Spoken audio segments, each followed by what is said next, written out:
You want a great deal from a great dealership? It's Premier Kia, 2717 Veterans Boulevard. Visit premierkia.com.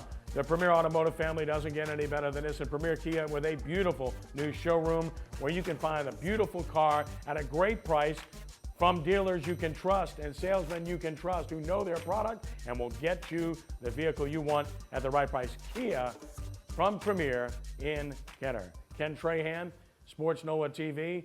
And it's time to take a look at college football. And boy, not much good to talk about here as we start with LSU and the Tigers open at Lambeau Field, historic Lambeau Field. The tundra wasn't frozen. It, in fact, was on fire. That is red in Wisconsin fire as the Badgers really controlled LSU throughout the first half. Tigers could do little offensively. Wisconsin jumped on top 13-0, but then it was the Tiger defense that got them going. And Trey White, wearing that number 18 that goes to the captain. Boy, did he make that number proud in this game. Big interception, touchdown here. Cut the deficit to 13-7. And that wasn't it for White because he would make another big play as Dante Jackson out of Riverdale was able to strip the ball here. And in the process, a fumble was caused. And there's Trey White, Johnny on the spot to recover. And the Tigers all of a sudden look like they're going to take over this game. And they capitalized rather quickly. Brandon Harris looking. Guess who? Leonard Fournette out of the backfield. Beautiful route. Makes the catch. Knew he'd get hit. Took the hit. And then one play later, Trayvon Durrell. Nice stiff arm here into the end zone of the corner. He scores. And LSU's got the lead. You think they're going to win. But here is the game-winning field goal. Third of the game. Well kicked. Wisconsin takes the lead. But LSU's got plenty of chance to come back and win this game. All they need is a field goal. Brandon Harris, under immense pressure, makes a horrible throw. And this game's over with, and LSU loses 16-14 to Wisconsin. And there's a cheap shot by Josh Boutte, just absolutely ridiculous. And by the way, LSU took action. They have suspended Josh Boutte for the game against Jacksonville State. The right thing to do. Leonard Fournette was the entire offense, over 60% of the offense, 138 rushing. He caught passes for 38 yards.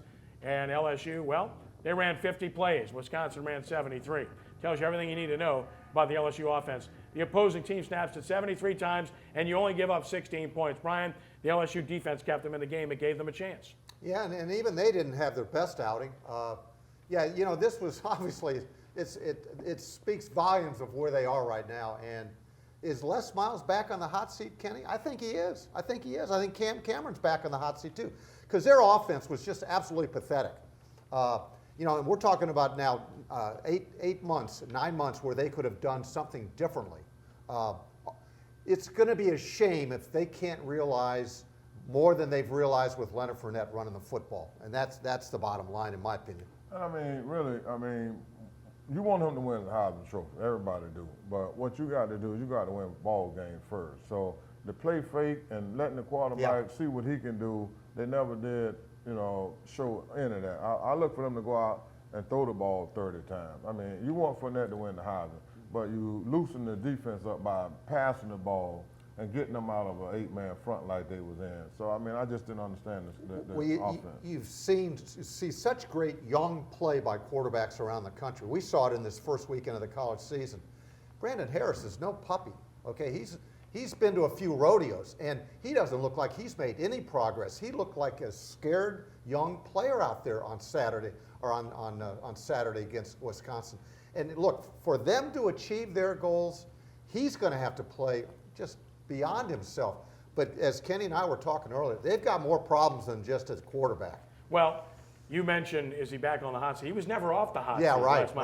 He's been on the hot seat since he was pretty much fired last year and then let back in a very awkward situation. And as I said at the time, I defended Les Miles for his record and defended him because he's a good guy.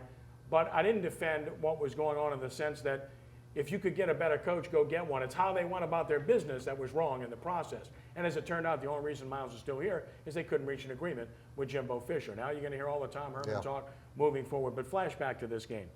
Listen, Brandon Harris is not the answer. He is not a good SEC quarterback, and he's not going to be. If you don't know that by now, you never will. But he is not the only problem with this team. Although I will say, getting back to Ricky's point, first series, LSU run, punt.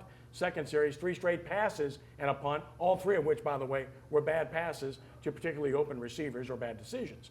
You don't have a good quarterback, but your offensive line performed below average. You had to make a change at tackle. The tackle play was inadequate. Will Clapp had a crucial, and I mean crucial, jumping offsides, false start penalty on that last drive when they were in field goal range. Then they had a B gap get exposed, ran right at Harris, as you saw on the interception that Clapp didn't block that particular guy. And I love Will, and he's a really good player. But their offensive line is not as good as advertises. Is their receiver core really that good?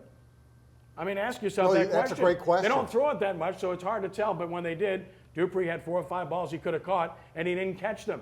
So, again, you got Durrell, and you know he's good. Tight ends, you got good ones, but again, they don't use them. So how good is their offense really? I don't think it's anything special with or without Brandon Harris, although they clearly need a quarterback better than that. The Tulane Green Wave opened their season at Wake Forest on Thursday night of last week under Willie Fritz, the first game, and they really kind of outplayed the Deacons in this game, but they lost at 7-3. They just couldn't finish drives. They held Wake Forest to 175 yards, outstanding defensive effort, and Tulane outgained them pretty badly. And they moved the ball between the 30s, but could not finish. Glenn Coulier in his debut, not bad. He did not turn the ball over. That's the most important thing. But he missed some open receivers. Got to make those plays when you have them. Southern coming up at home, and Tulane should win that game, obviously. If they don't, then it's going to be a long, long, long season. So when you look at this game, Brian, obviously you had to be pleased with the defense. And I guess, much like LSU, you shouldn't be surprised by the way their offense played based upon personnel.